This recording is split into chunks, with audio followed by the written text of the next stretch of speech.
Hi అండి. ఈరోజు multigrain గోధుమ పిండి చూద్దాం రండి.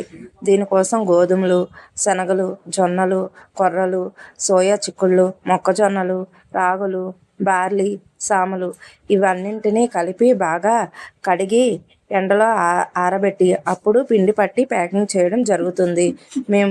మనము మైదా తినకూడదని అందరికీ తెలిసిందే. కానీ ఈ మధ్య గోధుమ పిండి కూడా తినకూడదని అంటున్నారు.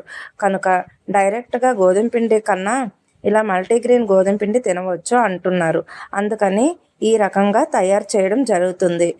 కావున మీకు ఎవరికైనా కావాలి అనుకుంటే స్క్రీన్పై ఉన్న నెంబర్కు వాట్సాప్ కానీ కాల్ కానీ చేయవచ్చు. నేను ఫస్ట్ టైం అండి ఇలా వీడియోలు చేయడం, వాయిస్ ఇవ్వడం. మీకు అంతగా క్లియర్గా కనిపించకపోవచ్చు, చూపించలేకపోవచ్చు. కానీ నేను చేసేది మాత్రం పర్ఫెక్ట్గా, నీట్గా శుభ్రం చేసి చేస్తాను. దయచేసి అందరూ అర్థం చేసుకుంటారని కోరుకుంటున్నాను.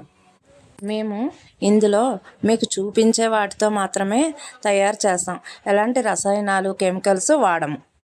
మా మీద నమ్మకంతో ఒక్కసారి ట్రై చేయండి.